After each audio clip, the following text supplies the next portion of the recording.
First of all, you don't know me. We're all about that high school drama girl, all about them high school queens. We'll take you for a ride in our comic girl, drama girl, cheering for the right team. Drama queens, smart girl, rough girl, fashion but you're tough girl. You could sit with us, girl. Drama queens, drama queens, drama queens, drama queens, drama queens. We're gathering for season 8, episode 16. I think I'm gonna like it here. Our original air date was February 22nd, 2011. Oh, that's my friend Cammie's birthday. Robert, would you like to read our synopsis for the girls? Would love to. As the girls plan a surprise baby shower for Haley, the guys participate in tryouts for Jamie's baseball team. Meanwhile, Brooke and Julian pursue adoption, and Mouth gets Millicent ready for her first day at work. It was directed by Stephen Goldfried and written by Rachel Spector and Audrey Washope. I think that's correct. Yeah, the best. Rachel and Audrey are so great. And you feel their sort of spirit and their playfulness and their sense of humor in the whole episode, I think. It felt kind of flat for me. I got to be honest. I was pretty bored. Oh, no. I'm sorry, guys. I was pretty bored. I mean, maybe I was enjoying the pace of it because I was also making lunch while I was watching this episode. Mm-hmm. So maybe it was the perfect thing to have on while I was also doing something. Yeah. Mm-hmm. I don't mean to take away from Rachel and Audrey. I think they're both incredibly talented writers and wonderful women, and we really enjoyed having them on the show. And you never know what's going on behind the scenes and what's being rewritten outside of their names and what the parameters are on people that are writing things. So it's never really any reflection on the writers. It's just I couldn't, and I think possibly the combination of Steve Goldfried directing, who was a very novice director and probably just did not have the and he didn't have I don't know that his depth of history, spending time with a lot of women around each other, was comprehensive, and so it felt like there was a lot of stiffness and sort of falseness in that. Not in we were doing the best we could with what we had, and there were a lot of scenes with a lot of people, so that's also a big heavy lift to pull. But all the pieces just felt clunky to me. They didn't quite all stick together. One thing I will say to that point is I feel like it's hard to service an ensemble cast in 44 minutes, like when you actually break it down, when you have like 8 main characters, everybody's getting like 5.5 minutes of screen time. So it's very hard to tell stories for everyone. So I feel like most episodes, everything, it's like, this scene's in here because we have to get that point. This scene is in here because we have to do it. This episode kind of felt the opposite, where it was like, these 3 scenes are going to be for this thing. And like, there was a lot of stuff that felt stretched out, as opposed to like, we're going to get into the scene as late as possible and leave as early as possible.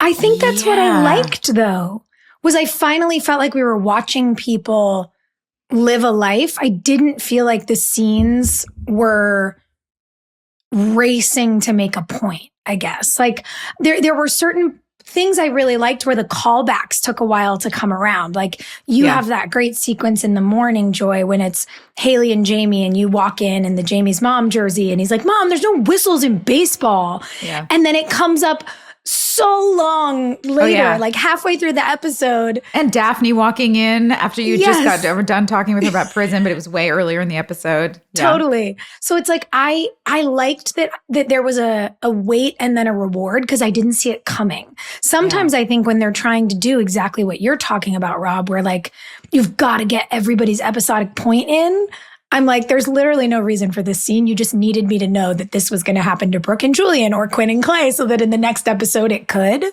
And this whole sort of sequence of events, maybe because it was just this, 7-hour period of one day, I was like, oh, I actually get to watch people talk to each other. And sometimes it's awkward and sometimes it's funny. And it's more of a narrative style, I don't know that there's anything really wrong with it. It just, for me, I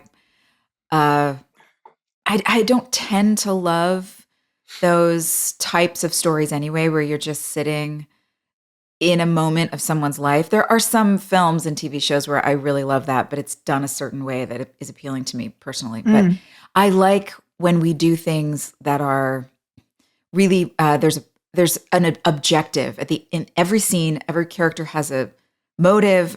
There's something that they're moving toward. There's a purpose in the scene, and we're waiting to see these things achieved throughout. And this one didn't feel like that. It was much more narrative. It was much more like, how are we feeling, and discussing new things with each other that are coming up. And Austin sharing that, or Julian sharing that he's going to be a dad, and how the guys are reacting to that. You know, those are, it's not that it's not a story worth telling. Maybe I just wasn't in the mood for it. And it could just be as simple as that.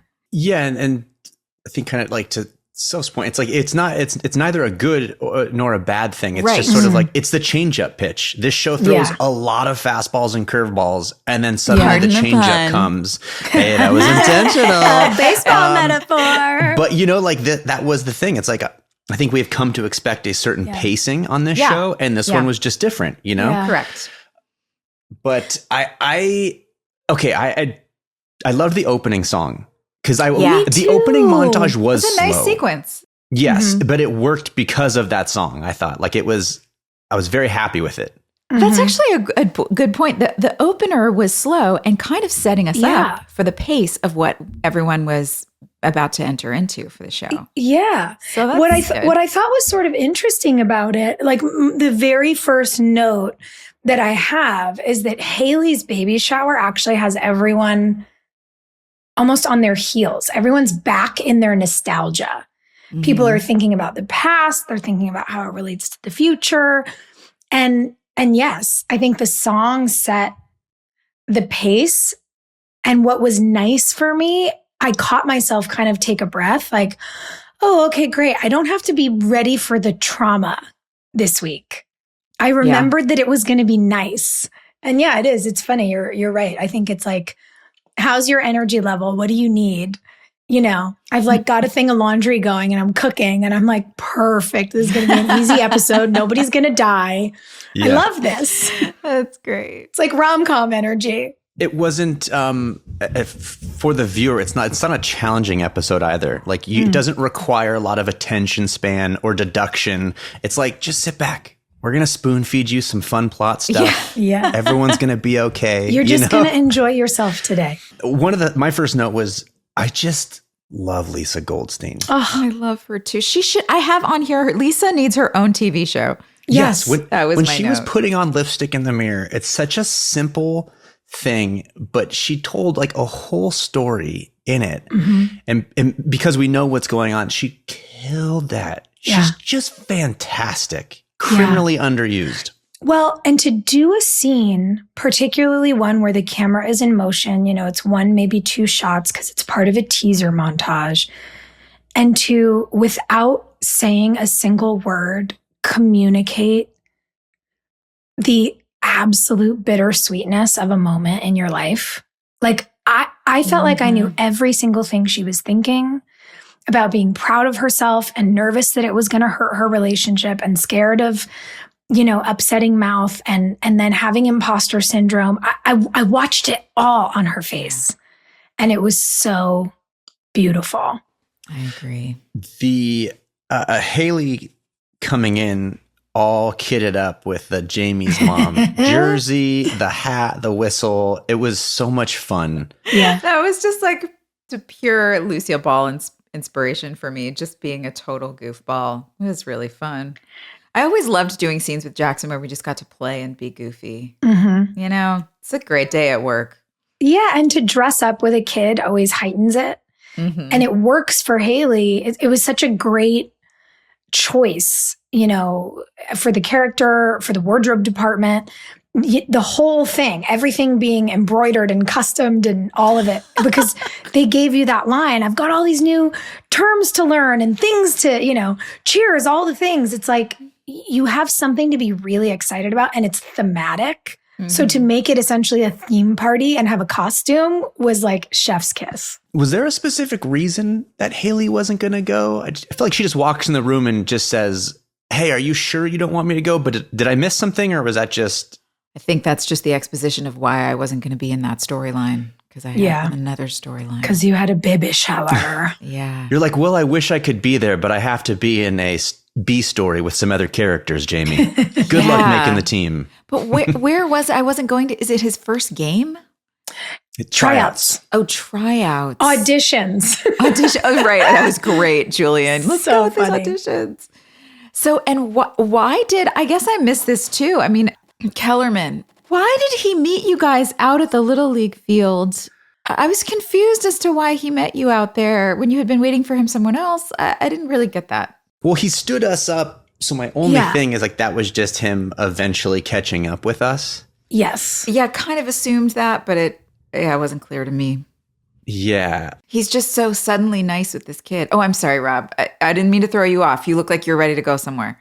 Well, because there was something, a very specific question I have for Sophia before we get into that part of the episode. So there's the really sweet scene of Brooke and Brooke sort of talking to camera because she's rehearsing her adoption speech, and then her and Julian, and then it goes into the bedroom where Brooke is jumping on the bed, and he and Julian kind of comes in like a faux dad and is like, no jumping on the bed. Mm-hmm. It gets cute, and then there's a moment where you jump off the bed into Austin's arms. Yeah. And I had to watch it 3 times because it really looked like a stunt, like you were on cables. But there's no way in hell we would bring in cables for that, right? Like that was just you jumping, right? It was just me jumping, but I jumped far. Dude, go back and watch it. I watched it 3 times because I was like, am I seeing this right? And then there's a weird thing where after you guys fall onto the bed, you're kissing and canoodling, and then he goes to when he goes to vault himself up onto the bed, watch that again. It's like a superhero vault where he kind of just looks like he gets yanked off the bed. And I was like, did we use cables for this scene? No way we used cables for this scene. We did not. Right? But I actually really appreciate that you were like, hold on, because the whole point obviously was to be really giddy. He calls Brooke, you little Tiggery thing, saying she's got like Tigger energy from Winnie the Pooh. Yeah. So I was bouncing very purposefully really high and like doing the spin, up in the air and the whole thing. And you guys know this, but for our friends at home, we've talked about this a little on the episode. Sets have to be like extra large rooms. So you have room for 2 to 3 cameras and the dolly equipment the cameras go on. So the rooms are big, they're oversized.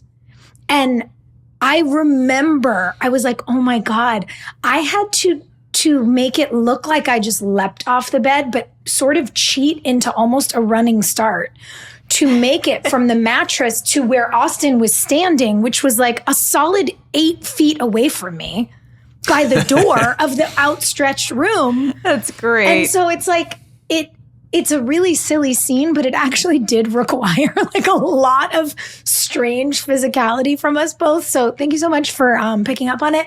And no, I didn't need any cables, Rob. I was just good at my job. Oh my gosh. Sophia Bush does her own stunts. And then I do want to report a crime later in the scene.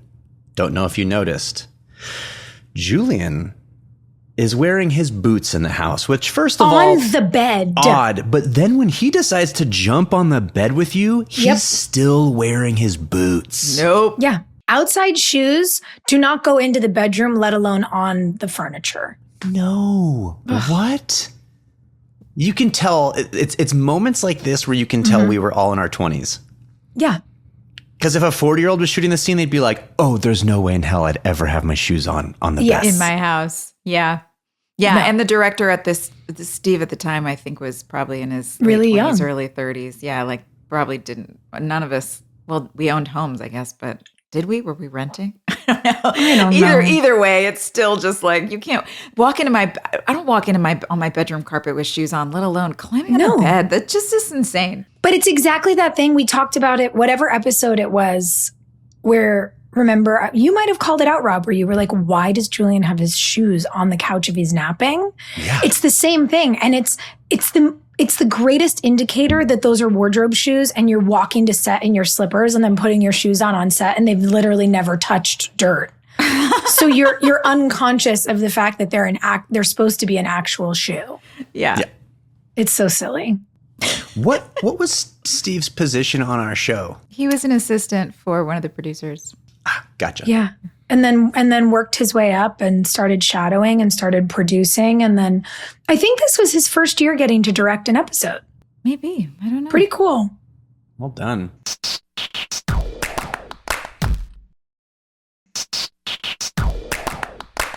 Chantel crushed the physical comedy again, Yes. as she always does. In that moment of her, I think when she's made it to Brooks. Yeah, I think it's in Brooks where her it's at phone my rings. house. Yeah. And she just, like a baby deer, runs across the room, dives over the couch, falls Yeah. on the ground. She just always commits to that stuff. And it's so funny, especially given the fact that she has long limbs. Yeah. Yeah, So when totally. you play goofy and like uncoordinated, it's so damn funny. It's incredible. And what I liked about it too is it really kept the baseball metaphor going. And I don't know if that was intentional on her part or her and Steve discussed it or how they came to it, but she dives like she's sliding into home plate. And so you go from the baseball field with all the kids and then into, Brooke and Julian's house with Quinn going for this dive. It's like, I really liked that a lot of those things felt like they were connected, even in this little slice of a day. It was cool to see Levin make her appearance. Yeah. I didn't remember what she did on the show. Levin Ramblin, who plays Chloe. Yeah. But when she came to the door, I was like, oh, this is how you fit Yeah. into the puzzle. Okay, because I didn't remember who the parents, were going to be. I thought she was on the show before. I didn't realize that she came in so late, but I do remember her being there. And I remember her getting Hunger Games like a few months later. It was pretty fast. She was getting a lot of work all of a sudden, which is exciting that we got her early on when we did. Yeah. And she's just so good. And it's, I was thinking about it a lot watching her because we had such a good time working together. But to have distance from it and watch the episode back, she comes in so raw, but she's not pushing, she's not overdoing anything. She manages to just have so much going on right under the surface. And to be able to do that in a storyline like this, 8 seasons in, when our fan base wanted Brooke Davis to have a happy ending, to have her great love story, this fairy tale moment so badly, to come in and literally be the crux of that. And I don't know. I was so impressed with her then, and watching her now, I'm like, my breath is taken away by how seamlessly she slides into this world and then brings such a life to it, and represents this incredibly emotional and vulnerable experience that, now, again, to your point, we were in our 20s then. I didn't know anyone who had adopted then. Now it's like I've had every friend I know become a parent, every friend who wants to anyway, in like the most incredible ways. I've watched people go through fertility. I've watched people go through IVF. I've watched people go through adoptions. I've watched I don't know. It's so important to do it right. And she just did it so beautifully. And I'm even more impressed now than I was in real time back then. Yeah, she's a really grounded performer. Yeah. Yes, that's exactly what I was going to say, is that there's a lot of noise around her character. There's a lot of big things going on with Brooke, and it's high energy, right? And I think especially as a guest star, man, it's very easy to come in and just get swept up in the current of everything happening around you. But because she's so grounded, and it may have just been because she read the room and realized, okay, everyone around me is big, I'm going to go small. Yeah. And it becomes so much more interesting when you do that. But either way, yeah, I agree that she played it very subtle, and it was really effective. Yeah. So It's realistic. just beautiful. Too. Because there were a lot of shenanigans happening around, especially at the party when everything starts coming up and Lisa's like talking about, I'd have to start doing cocaine again to keep up with it. Right. Brooke, unemployment line. And then Daphne walks in talking about prison. I mean, the whole thing was just one hit after another. And she did stay very grounded in the middle of it. She didn't play into, that's actually a really difficult thing as an actor when you're in a room and everyone else is playing a certain energy. It's one of my pet peeves about auditioning, actually, when you are reading with, and we've talked about this, you read with a casting director who's throwing a certain energy at you that feels completely wrong for the scene, and you have to somehow maintain what you believe the character is actually experiencing and not play off of their energy. So for her to be in a room full of people, all of us were doing a little wild, kooky, like over the top stuff, and just to be completely solid, it was impressive. Yeah. And a great choice I thought Steve made was he stayed in the wide that has Brooke in the foreground when Victoria enters. So it's so perfect because you don't need to be tight on Victoria because she's so big and she just enters the room and shouts about prison. It was so smart of him to stay in that shot and just watch it all happen on Brooke's face. She didn't even say a word. She just walked in the door and made some sound, and you, Sophia, you just shut your eyes completely. You just like and exhaled. It was great. Like you didn't even need to hear words out of her mouth. It was like a noise. You were just like, oh God, here it all goes. It's literally like the death blow. It's like I'm holding on for dear life, and then it's over. It's over. That, I think, was my favorite scene of the episode. Me too. It was so such a good payoff. Such a perfect domino effect. And every beat of it was funny. And every beat kept getting worse. Like started sort of like, oh, I lost the company. Then he said, yeah, cocaine, rehab, prison. And it was just like, oh my gosh. You even get Allison Munn, who could have been like, no, what are you talking about? I'm an elementary school teacher. And she goes, well, no, not yet. Yeah, like it's a badge of honor. And it's like, oh my God. Also, I mean, I started making a note because I was very upset that Allison Munn was just getting no screen time in the scene. Because the way it starts is like, what the heck? You see her face for 1 second, then she turns out of frame. Then you see the bottom half of her legs for one part of the scene. So I immediately was like, this is criminal. Give Allison Munn some freaking work to do. Yeah. And then she says like 3 or 4 lines total. But I was just like, it's an uptown problem that we have so many great people on the show that you feel like they're not getting enough. But at the same time, you're just like, what? Come on. Give me more of her. We've seen, well, Jana wasn't in it that much either. She got a few lines, but they were all pretty meaningful. I was like, maybe we could have given some of that space to Allison because she's been on the show less than Jana. But no, we needed all of Jana's lines. Yeah. Like Allison's first line to you, Brooke, was like, hey, it's the least I can do after you saved my life. So what's up with stuff? I was like, come on, guys. That is one of those, like, speaking of, that just no one would ever say. Yeah. But you know what it reminds me of is, you know, we always had to lose so much to the cutting room floor, right? Because when you're doing a network show and you have commercial breaks, you've got 43 minutes, sometimes 42 and a half. And this is one of those episodes when you see, especially all the girls in one room and everyone is in the comedic swirl of just the wheels beginning to fall off. You're like, God, I wish this had been a streaming show and we could have had the full 60. Because where this would have gone with more time would have just been so damn funny. Yeah. I would have loved to have traded 5 minutes of the Kellerman storyline for 5 more minutes in that party with just you women. I don't know about a full 5. I think we could have trimmed 2. But I really did enjoy this storyline between the two of you because I first of all, I just love all the reinforcements of the friendship between Nathan and Clay. That always feels good to me.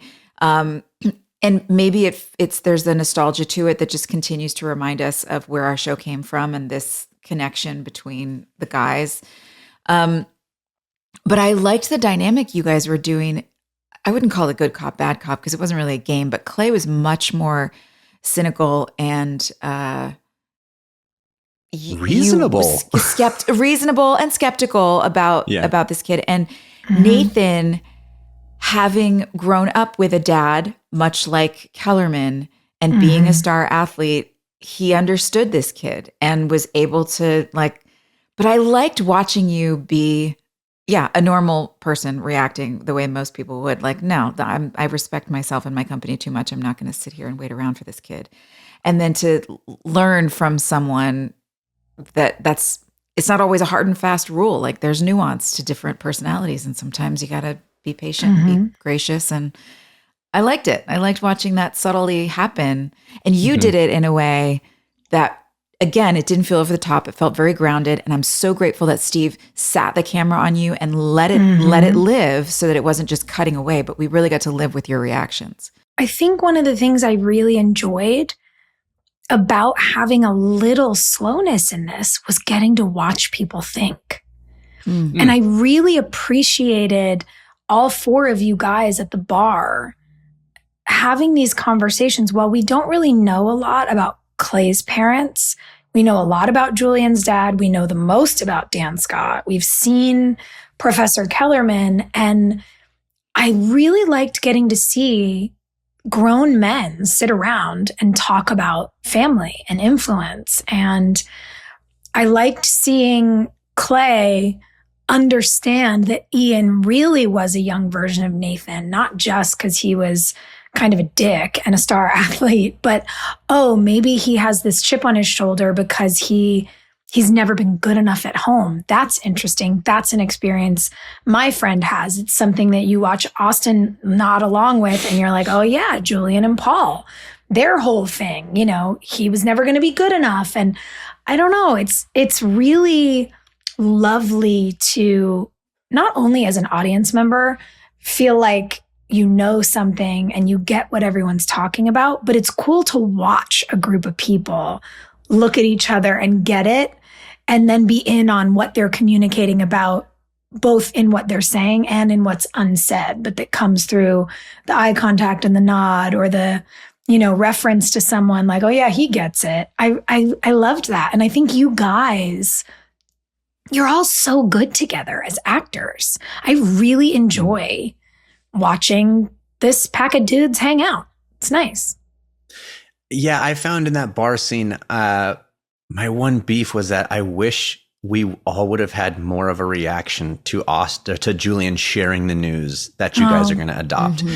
However, that's 44-year-old me having that thought, because the truth is, at 28, that might have been like, congrats, dude. Might have been the entire scope. People don't understand the context at that age. Yeah, I think it's also because I like Julian and I want to root for him. I'm like, ask about his experience, hype him up, But again, that's like the more therapy evolved version of you.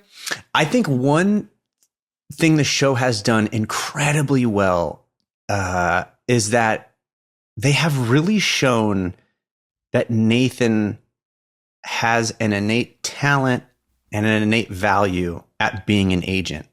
Because it very easily could have been this, my buddy Clay threw me a bone because my career dried up. And instead, very efficiently, they have weaved this sort of thread of Nathan being able to spot things in Clay's blind spot. And it's so there are these good things that are happening that wouldn't be happening if Nathan wasn't there. And I just think that's such a service to the character of Nathan. And it also makes Clay look good. Clay identified something in there. But again, it just took a little extra finessing, and it makes that storyline so much more rich and valuable, because you're like, okay, now I also understand why Nathan would want to do this. He's seeing himself do well. I think they really nailed that. Yeah. And I'm glad they gave him a kid or a client, I guess. He looks like a kid to me, but that Nathan could relate to so much. And the fact that the kid was self-aware enough that he's doing all this stuff, but the conversation that they eventually have, where he's talking, was it both of you or is it just Nathan? I can't remember. And he says, don't try and make your kid be like you. I think that's on the baseball field when it's just he and Nathan. It was just the two of them. Yeah. I think. Yeah. I appreciated that the extra depth of character, this extra dimension, that he wasn't just this cocky kid who's, a caricature of who Nathan was, but he's aware enough to be able to make some, offer some advice, and, he knows what he's doing. Yeah. And I think he's very two-dimensional, but when you realize his age and what he's been through, kind of makes sense. Mm. Like he's a pissed off kid, you know? Yeah. Yeah. So it works because at the start it's like, oh, he's the bad boy dickhead who drinks beers on the baseball field. It's like, dude, come on, give him some shades. But then this episode was nice because we did sort of find out like, oh, he has baggage, and there's a reason he is this way, you know. Feels juicy too. What's coming up? The way Nathan said it's gonna make your dad upset, and he's like, great, no problem. So I'm like, ooh. Yeah. What's coming up next? It's an interesting theme, though. I mean, even you choosing that word, Rob, it's like, that's what Chloe says when she comes to Brooke and Julian's door. You guys seem like you have baggage. Yeah. Which means you're going to understand when this kid makes mistakes. And it's really interesting that Ian Kellerman's baggage just reads as bad behavior initially to Clay, and Nathan is like, I know what that baggage is. He's basically looking at that kid going, I have a set of that luggage. I know what to do with that. And it's a cool runner that they're giving these young people to be trying to process their baggage with a group of characters that our audience has seen process their own in their youth. Yeah, man. And it's actually very interesting watching the way Clay responds to the situation and the way Nathan responds to the situation. It feels like the way my brain processes things, where it's like my first thought is usually comes from like ego or fear. And it's like, this kid's a dick. He's wasting my time. Like my first thought is usually I will make a barrage of assumptions to tell myself the full story and validate a feeling. And then the second thought is like, but what if I don't know what's happening in his life? You know, because Clay's understandably so. Clay's like, he's late. Screw him. This isn't important to him. And then Nathan is like, yeah, but if you'd done this, you wouldn't assign me, and that would have been a problem. You know, so it's kind of cool to watch. Like it's sort of like the reptilian brain and the evolved brain. You know, it's like maybe you don't know everything going on. Maybe we explore. Yeah, it's very cool.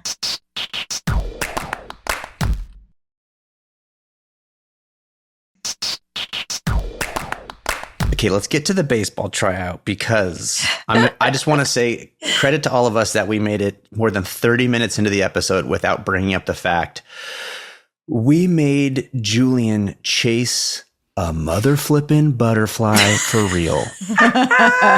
We watched a grown man like Simple Jack from Tropic Thunder chase a butterfly in a field in the middle of a game.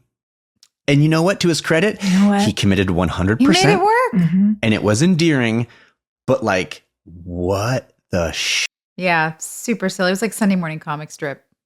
Just very silly. Yes. Very silly. But in the context of our show and all the silly things that we've done, you have to sort of take these moments and suspend reality. And so I was like, okay, he's a director. He's going to be drawn by little random things like light and birds and butterflies. And of course, he's going to like be distracted. He's a little squirrely. Okay, next. But yeah, it's like really a hat on a hat on a hat. But you know what I really appreciate about Austin? And this is even, it's funny, I'm just realizing that it's sort of a parallel thing to the reference you made for Haley earlier. He's not afraid of the Lucille Ball comedy.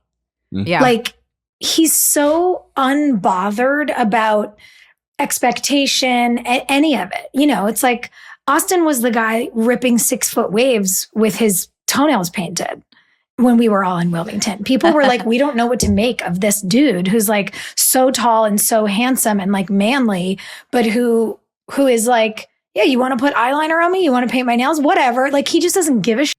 Yeah. And it's funny to see. And I think you said this a while back, Rob. It's like, he makes all the stuff that I think another young actor might have felt dinged by work.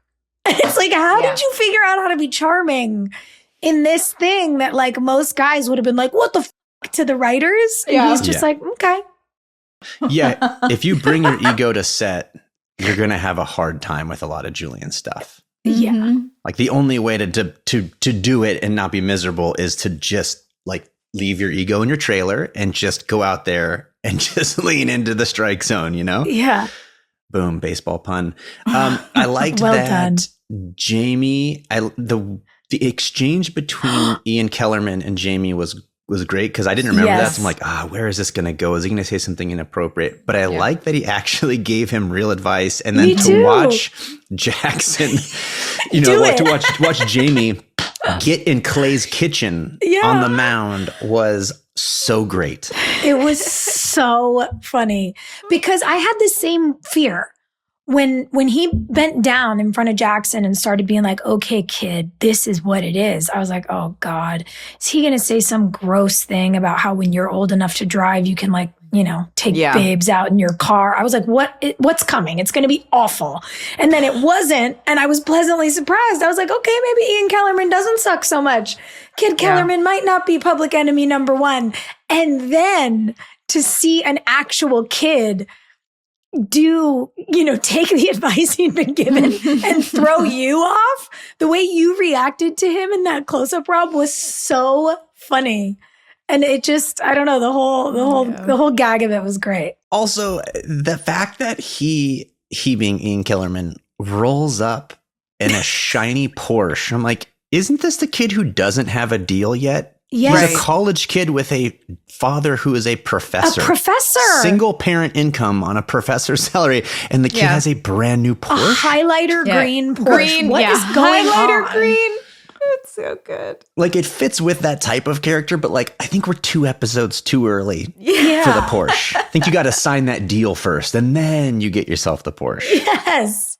So silly. Just so silly. You know what I will say was a positive green? And I have not been tracking when it changed, but I guess because we did spend all that time in Brooke and Julian's bedroom in the jumping on the bed scene, I was like, oh my God, my bedroom's not purple anymore. It's green. Oh, is that true? It's like a lovely olive green. Finally. And it made me so happy. Finally. And I can't remember when we changed it, but I do remember eventually winning that battle and feeling so thrilled. You were like, enough with the purple. I was like, nobody wants to live in this. No adult. No. You're like, hi, I'm a woman, not Willy Wonka. Yeah. Can we paint this a reasonable color? Yes, I'm not a 6-year-old.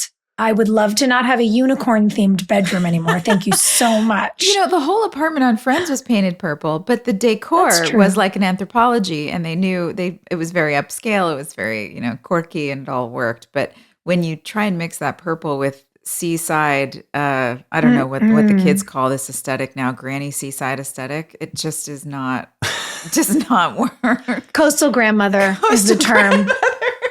Yeah. Wow. Crisp white wine and Diane Keaton and Jack Nicholson on the beach in all white.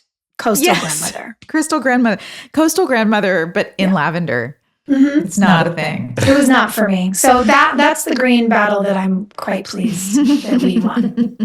Good for you. Yeah. Way to go to battle on that hill. Thank you. How about with Mouth and Millie when she comes home and he's set up the camera and he's written stories for her to practice? It's like, gosh, it's such a great lesson. Like he feels, he's got to feel bummed. He's got to feel pushed aside. Like, he lost the job and by accident to his girlfriend. Yeah. Come on. But instead of sulking, instead of doing anything else or ignoring it or just trying to pretend like he's happy for her, he actually is proactive for his own self. And I refuse to allow myself to sulk. I refuse to begrudge her this. And I'm actually going to actively find a way to put my body into a place of celebratory season for her. It was cool. Yeah, it's really refreshing. By the way, did they have a couple name? Because in my notes, I said Mouth and Millie are adorable. They're such great teammates. They're starting to give Brulian a run for their money. Did Mouth and Millie have a couple name? I don't know if they could because they had the same first initial. So you can't really combo. MILF? Mithili or mouth? MILF. What did you say? Like MILF? Yeah, like MILF. I think it's MILF. That sounds right. Another thing I really liked was, especially given how unhelpful Haley was to Brooke with the whole monster-in-law of it all, like especially the episode at the bridal expo. You remember, like Brooke calls her down and Haley just completely torpedoes her submarine accidentally at every turn because of her hormones. I loved that she was the one who saved the day in this bridal shower, or excuse me, baby shower scene with her toast. Like everyone put their foot in it in a massive way. And then the last second, Haley kind of sneaks in. She's like, but... Guess and has what? that lovely toast that sort of saves the day. Yeah, that was sweet. Although she says there's no one to whom I'd trust my child more. And her sister is sitting right there in the room. Did nobody catch this? I love that you Quinn caught that. I missed right that. It would have been great if they just cut to Chantel, like under her breath, rude. Being like, thanks. Offense taken. Why did they not cut to her? Yeah, that would have been great extra little like a rude. Like, I'll explain later. I'll tell you later. You know what's also so funny is obviously, you know, Haley's supposed to be one of many siblings. But for most of high school, Haley was an only child. And then they were like, no, she has lots of siblings because like all the kids can't be only children. But when you think about it, yeah, like in the experience of our audience, Brooke being Jamie's godmother makes so much sense. But in the real world, if you were actually best friends with your sister would probably be the godparent to your child. And so it is a really funny thing where as the years went on and our world expanded in season 7 and we got Quinn and Clay and we got to actually be around Haley's sister, you're like, oh yeah, there was a big hole left here because nobody ever thought we'd get this far. And now we're here and then she's going to insult her sister at this baby shower. There definitely should have been something like, and then, you know, you travel all the time or just some acknowledgement. Yeah. So wait, I have a question. Did we ever, as a show, attempt to explain why Quinn wasn't in high school with Haley? She's supposed to be the older sister. So she's, okay, so we're assuming she's at least 4 years older than you. But Taylor would have been in high school with me. Yeah. Yeah. So they hired a girl younger than any of us in season 7 to play the oldest of all the James sisters. Yeah. Nice. Great. Which literally makes no sense. But obviously she was also the best person to play Quinn. So here we are. Yeah. I think Lindsay was, I guess Taylor was 2 years older than Haley. Yeah. So when we started, we were juniors, right? When we started the show, we were all we supposed started to be in junior year juniors. because we could all drive. Yeah, that's right. So, I guess we just assumed that they were out of high school. We just never talked about them. Yeah. So if Taylor's 2 years older than Haley, Quinn has to be at least 3. Yeah. So it's not like a 10-year age gap or anything, but it is funny. Well, with all these other kids that we never met. Yeah. Or, you know. But it's exactly that thing too of especially where we all were when we were in these seasons. It's like you're, I don't know, 28 years old probably. At 28, especially as a girl in our industry, you can either play a high school student or someone's mom. And it's just, it's ridiculous. Depends on the lighting. Yeah, it's insane. Okay, here's something that I thought was really funny. In the scene with Clay and Quinn in the car, when she's being really still and stuff after everybody's been peppering her about the engagement possibility. And you're like, what's up? You're really quiet. And she says, just thinking about something the girls said tonight. And then there's just silence. Silence. You don't follow up with, what was that? Yeah. You want to talk about it? And she doesn't elaborate. It's just silence. Listen, active listening is not one of Clay's strong suits. Okay? He tried. He made one attempt, but that's about all you're going to get from old Clay. Yeah. Or is it just that these two are so comfortable with each other that silence is comfortable between them? There's also a world in which you ask your partner, what's up? And then they say something someone said. If they don't continue to share, you can interpret that as they don't want to talk about it right now. Yeah, I guess that's true. If you have an open dialogue with your person, then that's sort of a way of going like, oh, they don't seem like they want to, download right now. Okay. I think what felt nice about it was you guys felt so at ease. And then I didn't really know where it was going to go. When she's like, wait, pull over. I was like, oh God. It started to seem like it's something wrong. And I know they wanted to flash back to, the in-between world or whatever we want to call it. But what I liked was that that scene ended kind of the way that silence felt in the car for me. You guys just seem really solid and comfortable. And that was nice to see. Mm-hmm. What was that place? Same. I was like, what? Where are we going? What? And then it's just kind of odd because it's like, oh, this is the place I wanted to take. So I'm like, was this like a botanical garden that Clay had seen one day? I didn't know. Listen, it made for a beautiful setting. But you guys had never been there in real life, only in the in-between, right? Correct. In the upside down? Yeah. Correct. Strange. And that she would recognize it at nighttime. And with Twinkie lights. They put a lot of twinkle lights up. That was a lot of time. By the way, I wondered, but she said pull over. So I was like, well, it can't be. But when she's like, just something the girls said, and we all know it's about getting engaged. And then you guys are walking through a fairy forest. I was like, oh my God, is Clay about to propose? And then I was like, wait, I directed that episode where you do that. So I should know that it's not this. But in my brain, I was like, what is happening? Because it looks like a proposal scene. It does. 100%. I know how I remember very clearly our proposal. And yet I went, did Clay have like a romantic thing planned here? Because there's some strong she's all that vibes going on. Oh, Yes. yeah. I'm feeling a gesture. Nailed it. And no, Yeah. Just pretty lights at night. Julian and Brooke got their happy Got their answer. baby. I got so emotional at the end. That was really lovely. I know. It's so sweet. I did not know where she was going with that speech. I genuinely thought they had this girl come all the way down here just to tell them no. Man, how are they going to justify that? Mm-hmm. Like, this could have been a text message. Yeah. Well, not back then, I guess, but it could have That's been true. a phone call. Yeah. Yeah, but the speech turned pretty quickly Mhm. into good news. I know, it's sweet. And it's interesting too. I like that you didn't really know where it was going when she came to the door, and that I wasn't sure what was going to happen at the end of the shower either. Yeah. But what I loved getting to see, sort of similarly now that I think about it, to Nathan knowing how to advocate for Ian Kellerman, I liked seeing these two women standing in Brooke's bedroom with this photo of Brooke from high school. Yeah. It felt like they were reaching across their life stages to each other in a way. Yeah. For sure. I mean, she recognized herself in that photo.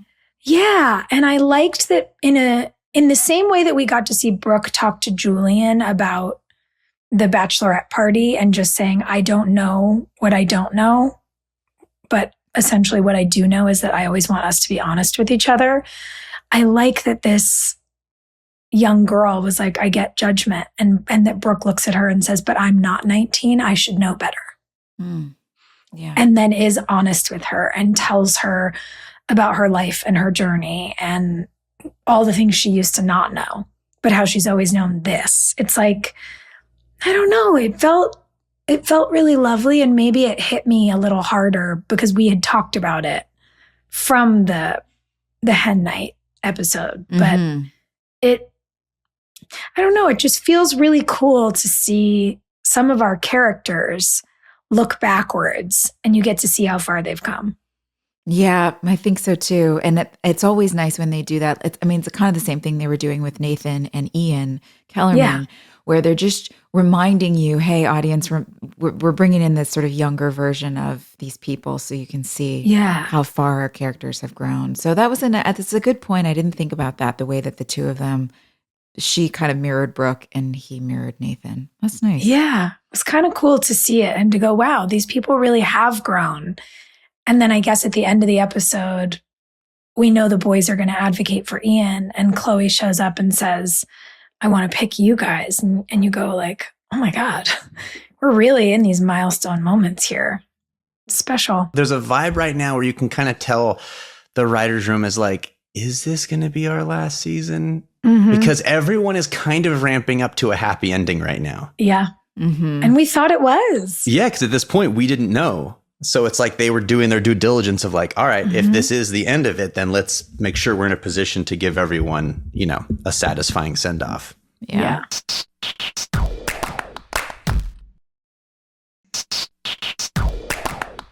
All right.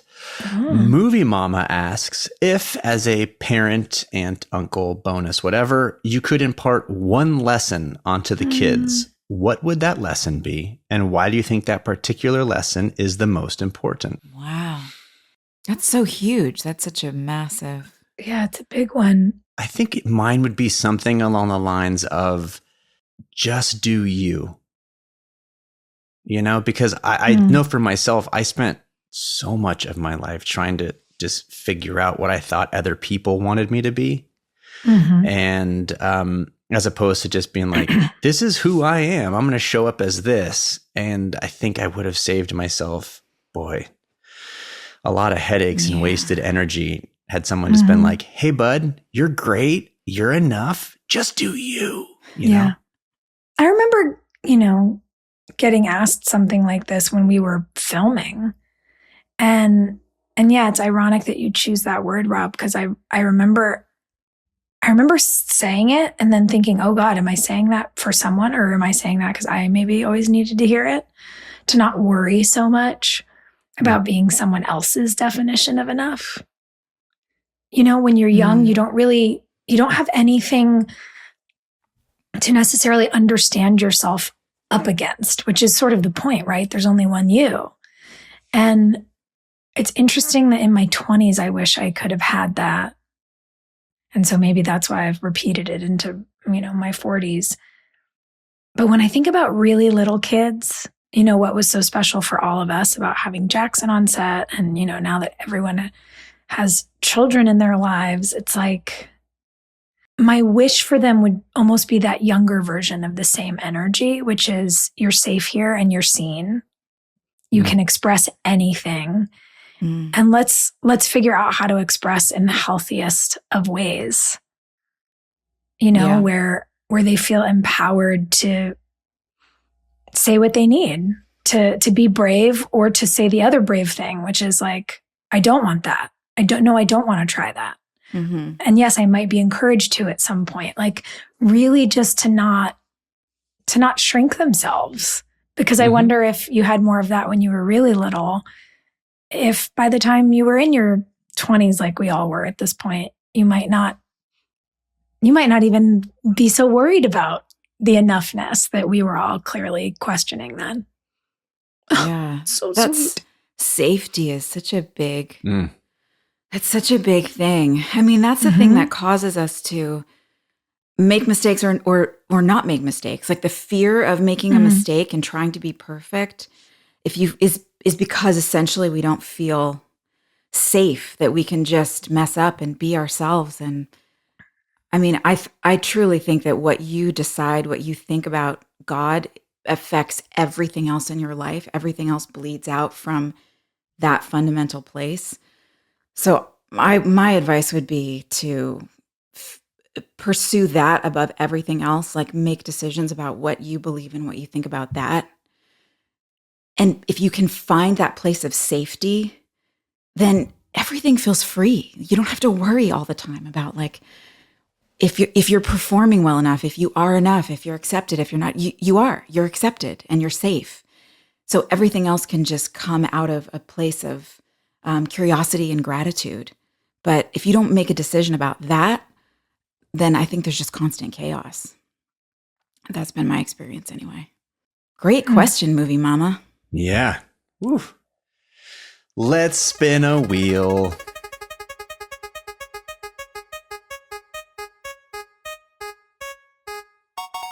Most likely to stay calm during a crisis. I mean, immediate character answer is Dan Scott. Yeah. Probably because he's the one who started the crisis, but he's definitely the eye of the storm. Oh, yeah.